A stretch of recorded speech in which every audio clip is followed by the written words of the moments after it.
Assalamualaikum warahmatullahi wabarakatuh.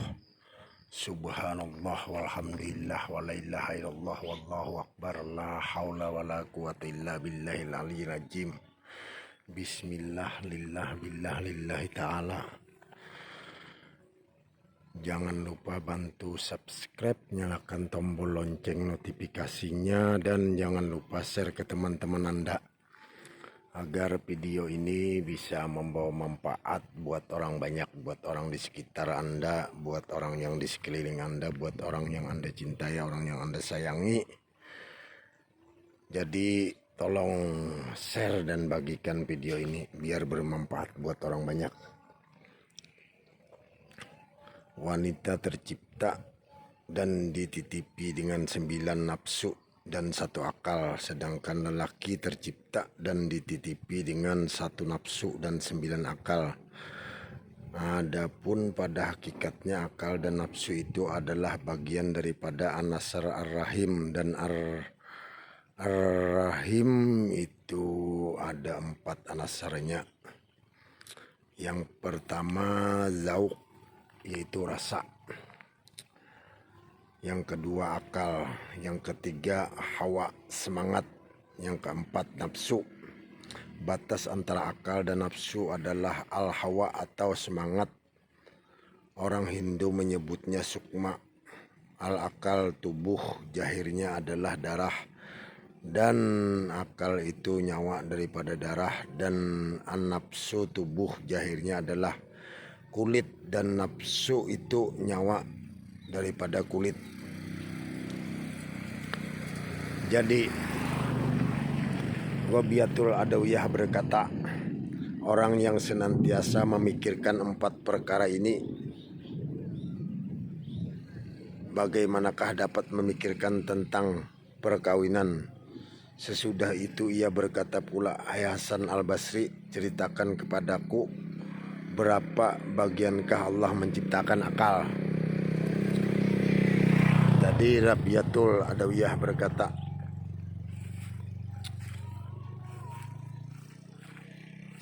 sudah itu berkata pula, hai Hasan Basri, ceritakan padaku berapa bagian Allah menciptakan akal? Jawab Hasan al-Basri, 10 bagian, 9 untuk laki-laki dan 1 untuk wanita. Jadi laki-laki itu dibekali dengan 9 akal, sedangkan wanita itu dibekali dengan 1 akal, 9 hawa nafsu. Kalau laki-laki itu 9 akal, 1 hawa nafsu.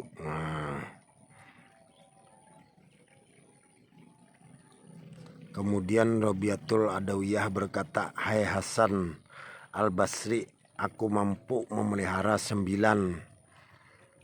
bagian daripada nafsu syahwat dengan 1 bagian akal, sedang Anda tidak mampu memelihara 1 nafsu, bagian nafsu syahwat dengan 9 akal. Maka menangislah Al-Hasan Basri dan keluar dari sisi wanita itu. Diterangkan dalam kitab Miskatul Anwar, peristiwa tersebut adalah persyaratan jawaban Rabiatul Adawiyah terhadap lamaran Hasan al-Basri untuk mempersunting Rabiatul Adawiyah menjadi istrinya, hingga Hasan al-Basri akhirnya mundur tanpa sepatah kata pun keluar dari mulutnya karena ia merasa malu dengan 9 akalnya. Ia tak mampu menundukkan hawa nafsu syahwatnya. Hadis Nabi Shallallahu Alaihi Wasallam yang sahih yang menyebut tentang kekurangan akal wanita berbanding laki-laki. Nabi Shallallahu Alaihi Wasallam bersabda dalam hadis dari Abi Said al-Khudri radhiyallahu anha yang menceritakan Nabi Shallallahu Alaihi Wasallam keluar pada hari Idul Fitri dan Idul Adha atau ke tempat sholat, kemudian baginda lalu dia hadapan para wanita lalu berkata, wahai kaum wanita, sedekahlah, karena sesungguhnya aku melihat bahwa kebanyakan ahli neraka adalah dari kalangan kaum wanita. Maka para wanita itu bertanya, mengapa begitu wahai Rasulullah? Sabda Nabi SAW berkata, kamu suka melaknat dan kamu kupur tidak berterima kasih kepada suamimu. Aku tidak pernah melihat siapa yang lebih kurang akalnya dan agamanya berbanding kamu. Seorang laki-laki yang waras boleh dipasangkan oleh kamu. Maka para wanita itu bertanya, apakah kekurangan akal kami dan agama kami wahai Rasulullah SAW? Nabi SAW bersabda, bukankah kesaksian wanita itu menyamai separuh kesaksian laki-laki? Maka para wanita itu menjawab, ya. Lalu Nabi SAW menyambung lagi, maka itulah kekurangan akalnya, dan bukanlah bila wanita itu datang haid dia tidak sholat dan tidak berpuasa. Para wanita menjawab, ya.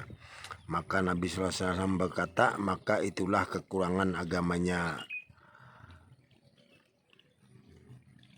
Sekian dulu dari saya.